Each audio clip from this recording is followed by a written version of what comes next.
la dernière table ronde avant la conclusion, qui va tourner autour de protection des données personnelles, crypto-monnaie, quelles conséquences pour les offices et leurs clients. Donc nous avons le grand plaisir d'accueillir le PDG de Quant, le moteur de recherche français qui mise sur le respect de la vie privée des internautes, pour ouvrir cette table ronde sur la data, la protection des données personnelles et les crypto-monnaies dont on va parler un peu plus tard. Mais avant de nous entretenir donc, avec Cédric Blanchet qui est là et qui est le premier vice-président de la Chambre des notaires de Paris, et Aurélie Merkel qui est directrice protection des données à l'ADENOV, nous avons donc le plaisir de pouvoir nous entretenir avec Eric Léandri, qui est également donc président de l'Open Internet Project, qui regroupe des sociétés européennes qui veulent combattre certaines pratiques déloyales de Google. Alors Eric, vous avez créé Quant, basé, comme je viens de le dire, sur le respect de la vie privée en 2012. Qu'est-ce qui a changé, selon vous, dans l'approche du grand public et des professionnels vis-à-vis de la collecte de données? Alors, écoutez, en 2012, en 2013, quand on voulait faire un moteur de recherche basé sur l'article 12 des droits de l'homme, c'est un droit de l'homme, le droit à la vie privée, donc c'est pas d'hier, 1948, puis en 2010 et 2011, ça a été appliqué à l'Internet et aux entreprises. Le droit à la vie privée, c'est le fait de ne pas lire votre correspondance, de ne pas de rentrer dans votre famille et de vous laisser cette intimité. Ce droit à la vie privée, les droits de l'homme, était un des éléments fondateurs de Quant, et donc on a, depuis le début, appliqué le fait de ne pas garder les données personnelles. Premières années, c'était compliqué. Depuis l'année dernière, vous avez le RGPD, et donc la régulation de protection des données personnelles au niveau européen, qui est rentré en action, et ça se passe quand même pas si mal que ça. Ce qui fait qu'au final, chacun d'entre vous a commencé à entendre parler de données personnelles ces 2 ou 3 dernières années. Vous avez les grands géants de l'Internet comme Facebook et Google qui nous font énormément de publicité en montrant ce qu'on peut faire avec de la donnée personnelle pour faire changer une élection, pour provoquer des catastrophes au niveau mondial avec peut-être des présidents un peu compliqués. Vous voyez, par exemple, tiens, de quoi vous parlez. De rien, mais je peux vous donner le dernier tweet de M. Trump. Il est extraordinaire. En fait, il ne l'a pas tweeté. Il vient d'appeler le président italien, M. Mozzarella, c'est pas tout à fait son nom, et il a surtout dit que l'Italie et les États-Unis sont amis depuis la Rome antique. Voilà. D'accord, tout va bien. Évidemment, voilà, les Romains sont très heureux d'avoir découvert l'Amérique, ça va bien se passer et tout va bien. Mais en dehors de ce point précis, et on ne va pas faire de politique ici, la protection des données personnelles, c'est quelque chose qui est rentré dans l'esprit des gens. Parce que, de toute façon, c'est simple, si vous cherchez Barcelone ce soir, et vous allez voir, tous les hôtels sont pleins. Pourtant, je peux vous dire, il n'y a pas un avion qui atterrit à Barcelone. C'est simplement que Booking aura l'impression que vous voulez y aller et va vous expliquer que tous les hôtels sont pleins ce soir parce que Google lui a revendu l'information. Et donc, il va vous expliquer que 300 personnes regardent la chambre que vous voulez regarder. Vous allez vous apercevoir qu'en fait, les hôtels sont vides. Voilà, donc, peut-être qu'on vous aurait menti. C'est ça le principe. Et les données personnelles, ça va de plus en plus loin. Si je peux finir là-dessus, et puis je vous laisse poser d'autres questions sûrement plus intéressantes. Qui utilise ça pour ouvrir son téléphone? Personne n'a d'iPhone, vous ne le faites jamais. Arrêtez. Mais moi. Qui utilise ça? Parce que maintenant, c'est la nouvelle mode, c'est la reconnaissance de votre visage. Vous avez peut-être les derniers iPhones, donc il n'y a pas de souci, les derniers Android. Voilà. Moi aussi. Mettons qu'aucun d'entre vous ne le fasse, bravo. Je dis juste que si jamais vous le faites, comment vous changez le mot de passe? Comment on change le mot de passe? Oui, comment vous changez ce doigt à la fois où vous voulez changer le mot de passe? Il y a toujours un mot. Parce qu'une fois qu'il a été récupéré, c'est plus une donnée personnelle, c'est vraiment votre empreinte. C'est à vous, c'est votre biométrie. Et votre visage, il est unique, il est à vous, c'est votre biométrie. Donc c'est plus une donnée personnelle, c'est vous. C'est vous. Si on vous hack votre doigt, et c'est ce qu'ils ont prouvé l'année dernière, en 2017, avec le ministre de l'Intérieur allemand, toute l'année, des hackers du Chaos Computer Club ont pris des photos 4K de ses mains. À la fin de l'année, ils ont pris une imprimante 3D et ils ont imprimé son doigt en 3D. Et ils sont venus, ils l'ont posé sur le téléphone et ça a ouvert l'iPhone du ministre de l'Intérieur allemand. Là, d'un coup, ça fait plus rire. Parce qu'il faudra expliquer comment vous avez débloqué ce téléphone, puisque votre doigt était toujours avec vous, et pourtant le téléphone était débloqué et a servi au paiement. Voilà, c'est ça en fait les données personnelles, c'est devenu vous, et c'est beaucoup plus compliqué. Et vous pensez qu'aujourd'hui, les gens sont plus aguerris sur ce sujet? Ils sont plus... Enfin, la donne a changé. Vous pensez qu'il y a une prise de conscience par rapport à ça? Parce que ce qu'on voit aussi, c'est que finalement, les gens ne sont pas hostiles, enfin, quand vous regardez, à vendre leurs données. Donc, c'est drôle. Ça m'a toujours fait rire. Alors, vendre les données, c'est très très intéressant. Ça, c'était une grande idée qui a été proposée par un philosophe que j'aime bien au demeurant d'ailleurs, plutôt intelligent. Vendre vos données. Alors, je vais vous raconter comment vous allez les vendre, comme ça vous allez adorer. Est-ce que vous connaissez le Real Time Bidding, le RTB?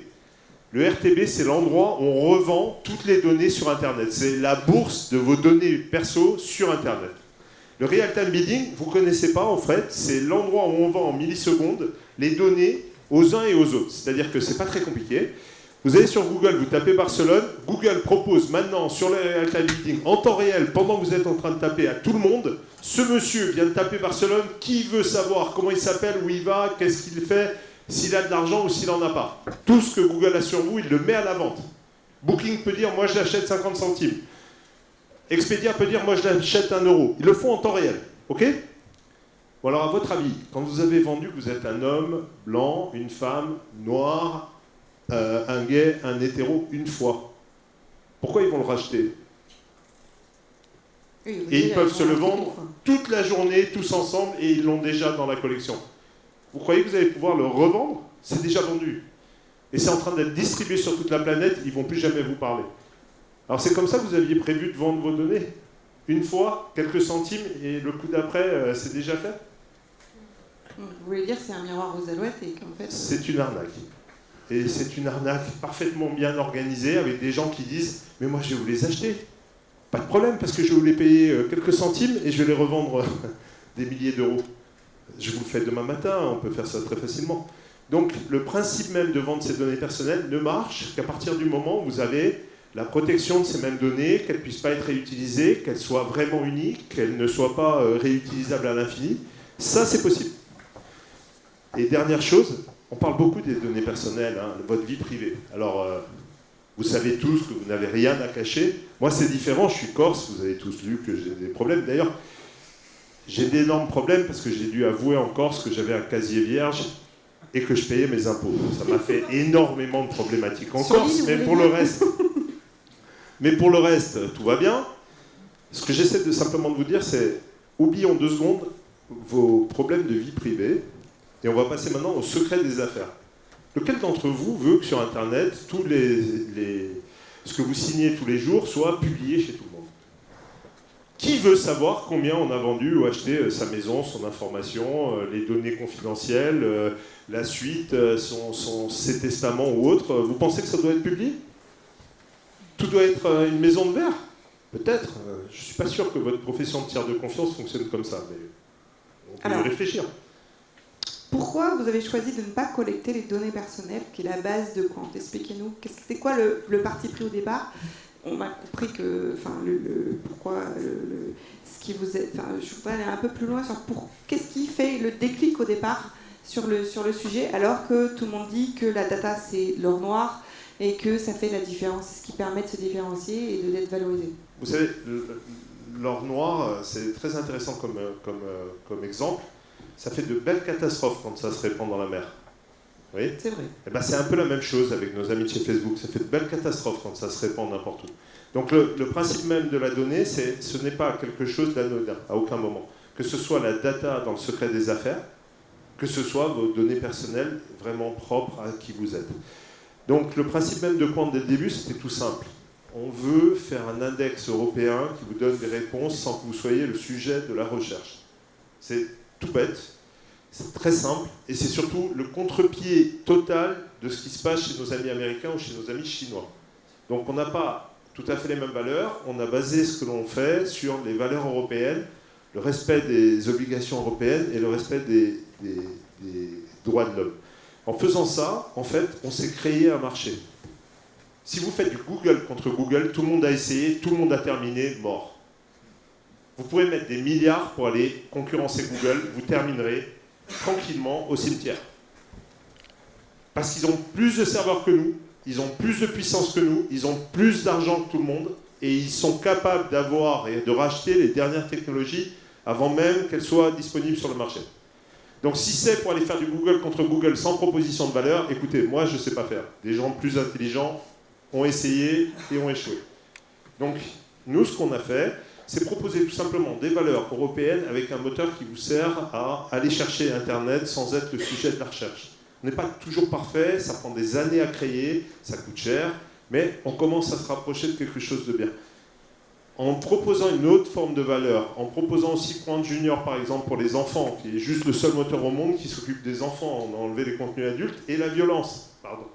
En proposant Quant Cause pour reverser à 8000 fondations ou à 800 fondations ou à 8000 associations de causes publiques, aujourd'hui vous pouvez choisir à qui vous allez reverser l'argent que l'on va gagner en affichant de la publicité sur Quant. En faisant toutes ces choses-là, on fait simplement les valeurs européennes, notre façon de voir le monde. Et en faisant ça, on vient de gagner par exemple la ville de Rennes, qui vient de choisir Quant comme moteur de recherche de la ville. À Rennes, les gens vont pouvoir savoir où sont les vélos, où est le tramway, la météo, quelle est la qualité, où sont les parkings, où sont les places de parking, tout.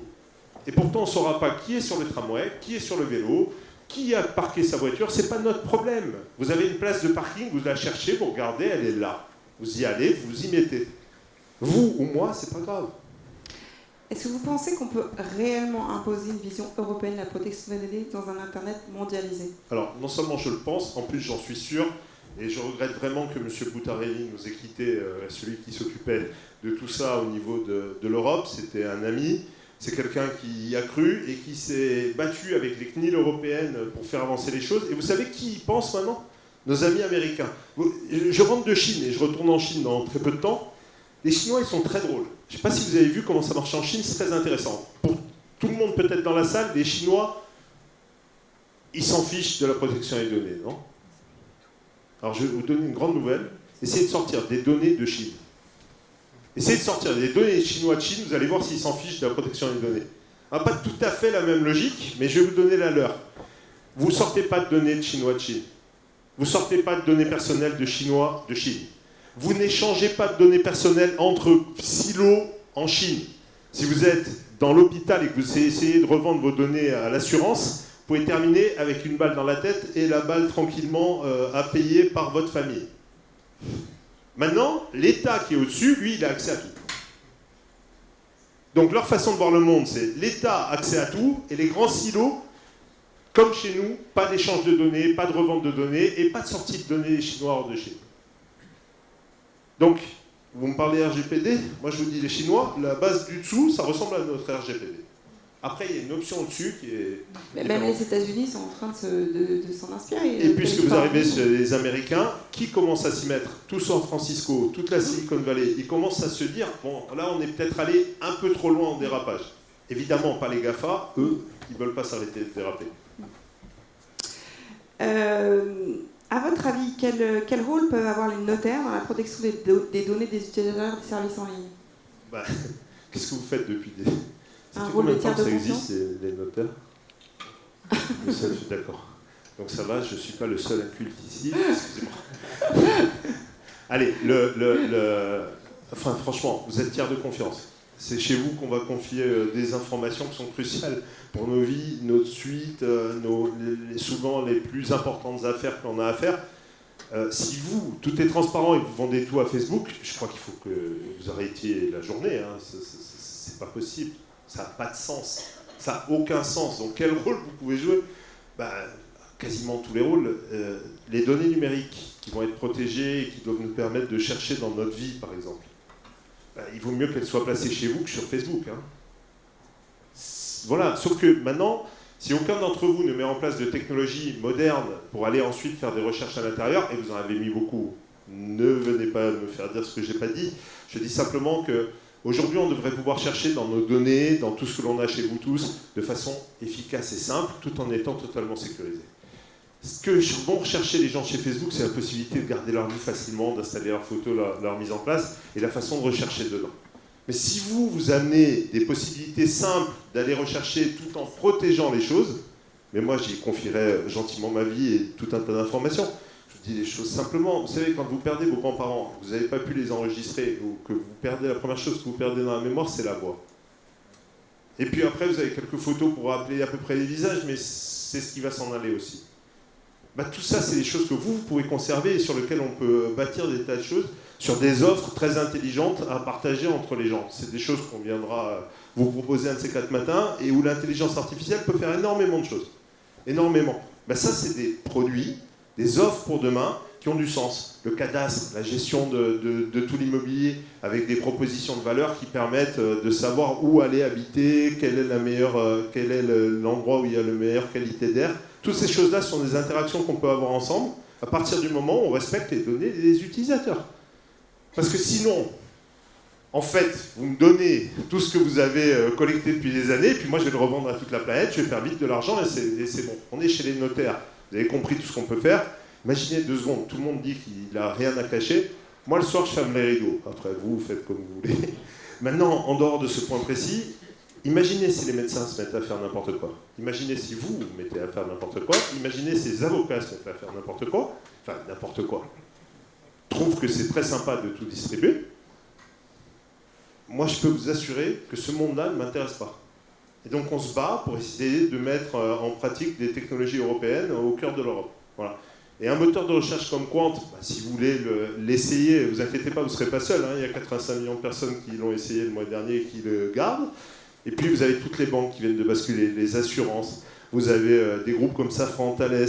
On aura sûrement bientôt des bonnes informations venant de l'administration. Tout sur Google. Écoutez, 80% des gens restent sur Quant. 20% vont sur Google. De toute façon, moi je vais vous dire, la concurrence n'est qu'à un clic. Vous tapez GG, moi j'appelle GG, c'est un peu le groupe dans le placard. Vous tapez GG dans Quant et vous y allez quand vous êtes tranquille. La concurrence n'est qu'à un clic. Là, cette fois, c'est dans l'autre sens, c'est tout. 80% de rétention, nous on est contents.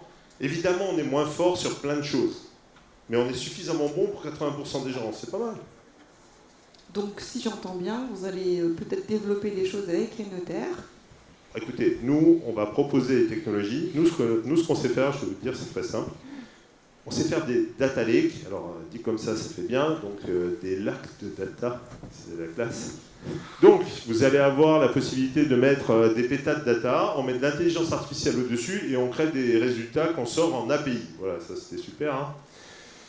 À partir de là, en fait, vous allez pouvoir chercher tranquillement dans tout et n'importe quoi et rendre ça aussi simple qu'un moteur de recherche. Ça, c'est notre métier. On est en train de le faire pour les villes, on est en train de le faire pour les régions, on est en train de le faire pour des pays, on est en train de le faire pour des grands groupes, des petits groupes, on le fait pour des banques. On serait très très heureux de vous proposer ce type de technologie. Il y en a d'autres qui en proposent, et nous ce qu'on aime, c'est justement 100 boîtes en Europe qui valent 1 milliard plutôt qu'une boîte qui vaut 100 milliards. Donc plus on est à proposer des choses intelligentes qui respectent les données personnelles, plus en fait on pourra vous proposer des choses qui intéresseront les gens autour de vous. Et peut-être vous, ça marche aussi quoi. Donc je pense que l'année prochaine, quand on va se retrouver pour le prochain TechNote, on va peut-être annoncer des choses, je ne sais pas, à voir. Il faudra en discuter avec la Chambre. Merci beaucoup Eric. Aurélie Merkel, donc vous êtes directrice à la protection des données d'ADNOM. On a beaucoup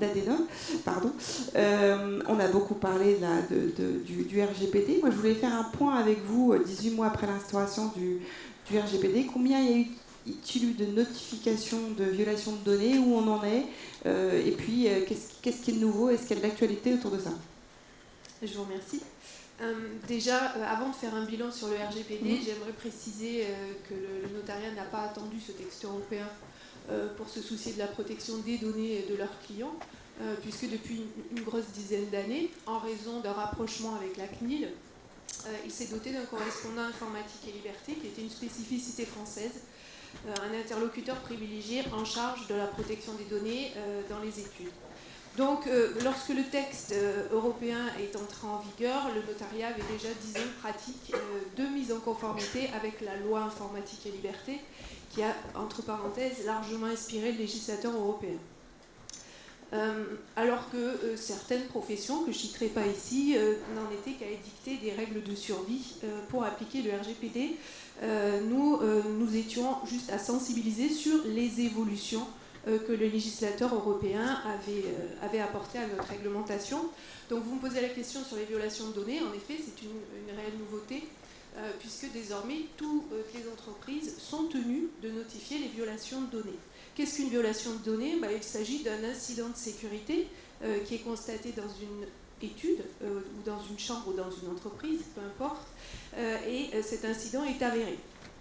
Le règlement général sur la protection des données, qui est également appelé le règlement sur la libre circulation des données, impose dans un délai de 72 heures de notifier la CNIL en cas de risque pour les personnes concernées par les données objet de l'incident. Donc le notariat s'est organisé depuis 18 mois désormais pour mettre en place le respect de cette nouvelle obligation. Il s'est organisé au niveau de l'assurance, puisqu'une assurance cyber-risque a été prise au niveau national et proposée par les chambres à toutes les études. Et le délégué à la protection des données mutualisées de la profession, que je dirige aujourd'hui, se charge d'évaluer si ce risque existe réellement en cas d'incident de sécurité avéré.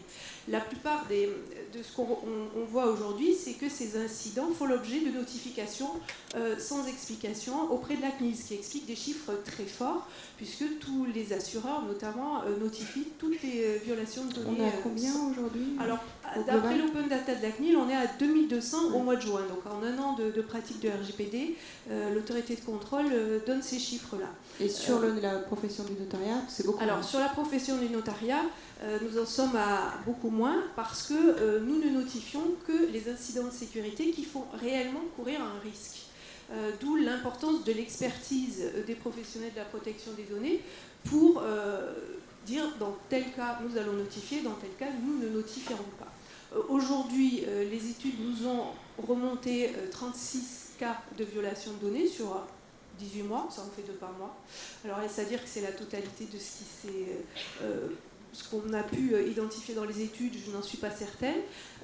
Et sur ces 36, nous avons jugé opportun de notifier uniquement 8 cas auprès de la CNIL. Parce que dans ces cas-là, il y avait un vrai risque pour les personnes concernées.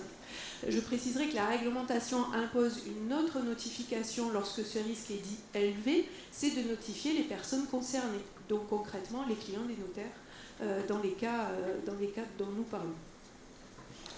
Sur l'actualité autour de ces sujets, est-ce qu'il y a des choses à noter sur la protection des données ? Alors, beaucoup d'actualités. Peut-être au niveau de la loi américaine, on parlait tout à l'heure des USA. Vous avez une loi californienne qui a été adoptée grâce à d'ailleurs un promoteur immobilier et qui entre en vigueur le 1er janvier 2020. Donc je participe à votre enthousiasme, puisque même si son domaine d'application est limité au territoire californien et l'ambition est un peu moins forte, de nombreux GAFA vont être obligés de tenir compte de la protection des données, puisque ils vont devoir retirer les coordonnées des personnes, par exemple, lorsqu'il y aura un droit d'opposition qui sera exercé.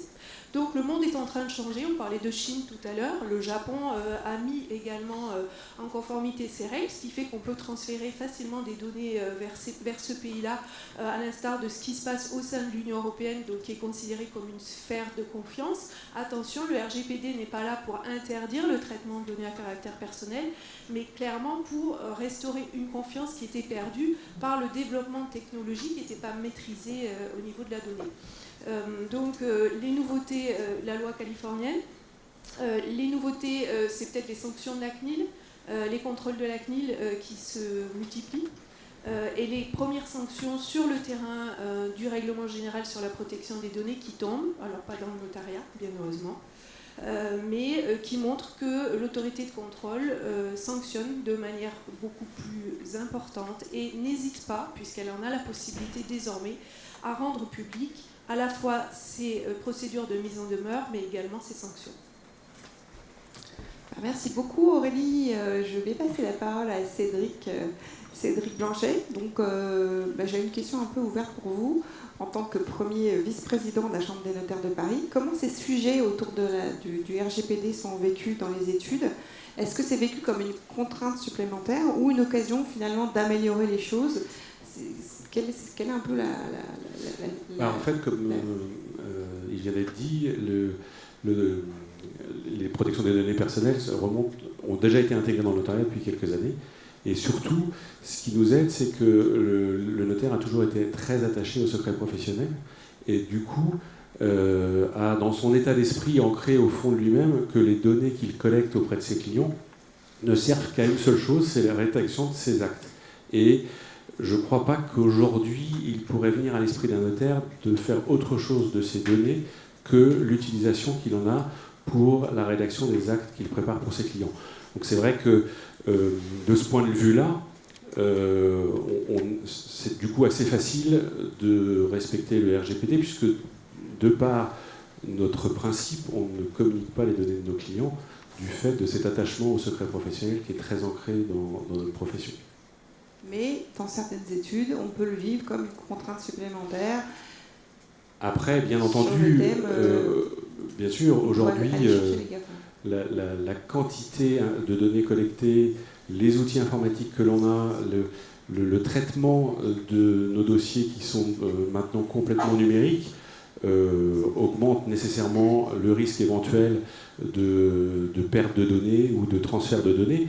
Mais il n'y a pas de volonté aujourd'hui des notaires de vendre leurs données, ça j'en parle même pas, mais non, même de les utiliser à autre chose que la rédaction des actes. Alors oui, une contrainte parce que ça nous oblige à être un peu plus vigilants sur nos salles serveurs pour qu'elles soient bien fermées et pas accessibles à n'importe qui, que sur chacun de nos ordinateurs il y ait bien des mots de passe pour qu'ils ne restent pas allumés n'importe quand et n'importe comment, même si c'est des risques assez faibles parce qu'il faut rentrer dans nos bureaux, il est nécessaire quand même d'ajouter de la protection sur ces sujets-là pour éviter et arriver à des chiffres finalement très faibles en termes d'erreurs.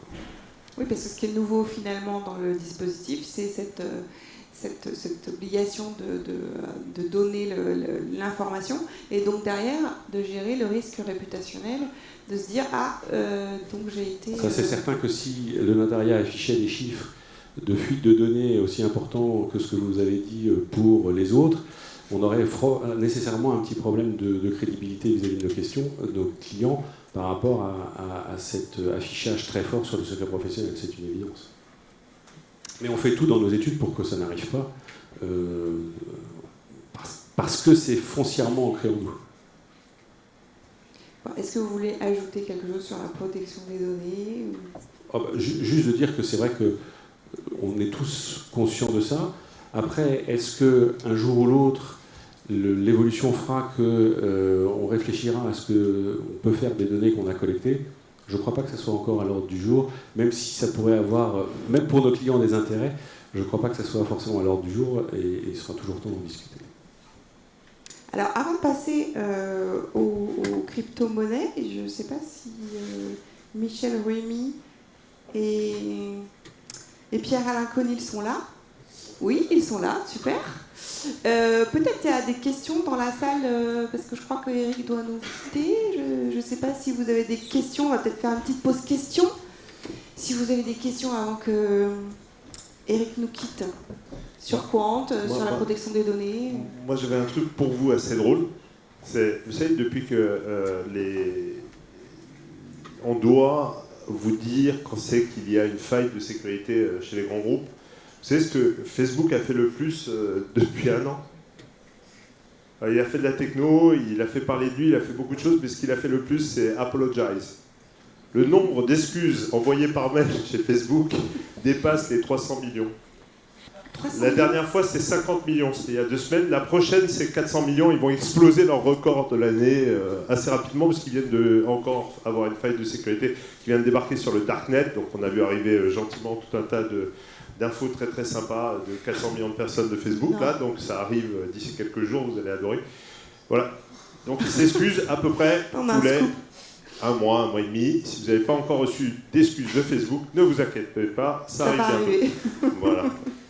Et sinon, vous savez pourquoi les banques sont passées à Quant toutes, là, en ce moment?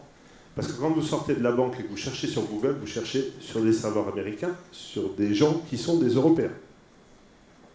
Donc, la prochaine fois que vous le faites, vous y réfléchissez, parce que s'il y a un truc que Google sait, c'est que vous êtes notaire. Moi, je ne sais pas. Voilà. Alors, est-ce que vous avez des questions dans la salle sur ces problématiques liées à la protection des données? Ah. Attendez, on arrive avec un micro, comme ça on va bien vous entendre. Bonjour. J'ai une pour vous. Le business model de Google et de Facebook, on le connaît, ils revendent des datas, il est très clair. Et ça a permis à tout le monde de faire ses recherches gratuitement. Mais quel est votre business model alors? Exactement le même que Google au démarrage. Google a inventé un truc qui s'appelle AdWords. Vous tapez iPhone 11, vous allez voir, je suis à peu près super intelligent, je vous affiche des publicités pour l'iPhone 11. Je ne sais pas si vous êtes blanc, noir, petit, grand, je m'en fiche. Vous cherchez un iPhone 11, je vous l'affiche. Vous cliquez dessus, vous allez à la FNAC me reverse 80 centimes. Ça s'appelle AdWords, ça représente 80% du chiffre d'affaires collecté par Google aujourd'hui. Il faisait 20 milliards en 2004 avec ça, il valait 60 milliards à la bourse. Aujourd'hui, comme ils ont toutes les datas des gens, ils valent 800 milliards à la bourse, c'est-à-dire 8 fois les 100 milliards qu'ils font, parce que s'ils se lancent dans l'assurance, s'ils se lancent dans la banque, ils savent pertinemment qu'ils peuvent vous faire un crédit ou pas, parce qu'ils ont toute votre vie. Voilà en fait ce qu'ils ont aujourd'hui, c'est la capacité de faire des verticaux et de détruire des tas d'autres business. Mais ce qu'ils avaient déjà, c'est un business model qui ne nécessitait pas de vous connaître. Donc le business model de Quant, il est très simple, nous c'est de l'industrie et c'est très facile. Et donc on peut continuer à vous faire un Quant gratuit, on peut même faire un Quant gratuit pour les enfants. Et pour ceux qui croient que Quant vit de subventions, on a 0 subvention, on n'a que des investissements, la Caisse des dépôts est rentrée à 80 millions chez Quant. Cet été, ma valorisation était à 250 millions, j'espère qu'elle sera à 600 millions bientôt. Vous ferez la multiplication, vous verrez que pour l'instant, ils ont gagné des sous. Oui, il y a un micro qui arrive. J'ai découvert avec plaisir Quant depuis à peu près 1 an. Oui. Et je n'utilise plus Google. Mais on n'échappe pas au monde et à son environnement. Je veux dire, les réseaux sociaux, je connais. Je suis très tourné vers ça. Donc, hashtag TechMode 2019. Cette pression de l'impudeur, si je puis dire, elle est partout. Et donc, je pense que je ne peux pas échapper. On ne peut pas échapper à ça. Voilà, c'est ce que je voulais dire, témoigner en quelque sorte. Alors, merci beaucoup. J'avais juste un mot pour ça. Il y a 6 ans, quand nous avons ouvert Quant, il n'y avait personne. Enfin, moi, j'y étais, mais j'étais obligé. Ah bon? Non, 6 ans plus tard, merci pour certains de nous utiliser et puis d'autres d'essayer. Le truc à comprendre, c'est, vous savez, moi ce que je vois, c'est, il y a 6 ans, la souveraineté, c'est fini, c'est un truc du passé, ça ne servait plus à rien. 6 ans plus tard, on en reparle. Il y a 10 ans, tiers de confiance, je connais, hein, je travaillais là-dedans pendant longtemps avec Eric Caprioli et d'autres, pour la dématérialisation, ce qu'on appelait la dématérialisation bien avant. C'est marrant, pendant des années, tiers de confiance, ça n'intéressait plus personne. Et puis, enfin, ça intéressait évidemment vos professions, ce que vous faites, c'est très différent, mais je parle du grand public. Aujourd'hui, tiers de confiance, c'est quelque chose qui existe. On se revoit dans 5 ans, on en reparle. Parce que, en fait, c'est marrant, mais ce balancier permanent, il est toujours drôle et il a toujours été. De toute façon, vous savez, là vous parlez de l'impudeur. Je pense que l'impudeur, c'est aussi un truc qui marche avec un balancier. Et puis, dans la foulée, n'oubliez pas, ce qu'ils adorent dans la tech aux États-Unis, c'est fake it until you make it. Et donc, leur dernière bonne blague, c'est de vous expliquer que vous allez vivre éternellement si vous leur donnez vos données de santé. Voilà, Steve Jobs ne devait pas être assez riche. Et je rappelle à tout le monde que je connais personne dans la Silicon Valley qui a vécu ne serait-ce qu'une heure de plus que l'heure de sa mort. Ça, c'est nickel aujourd'hui. Eh ben, même sur Google. Enfin, si, ils sont éternels sur Google, ça c'est autre chose, puisque le droit à l'oubli n'existe pas. En dehors de ce point précis, je peux vous dire, regardons-nous dans 5 ans. On n'aura fait tomber aucun géant, mais si on a des alternatives pour 5 à 10% du marché, le marché européen, c'est 35 milliards par an pour Google, et jusqu'à peu, il payait 0 € d'impôts. Là, il n'en paye pas beaucoup, mais il en paye. Résultat, dans 5 ans, si vous faites 5 à 10% avec tout un tas d'alternatives, ça veut dire des milliards d'euros pour les entreprises européennes avec une autre façon de voir le monde. c'est pas mal déjà. C'est un beau message d'espoir. Merci Eric. Merci à vous.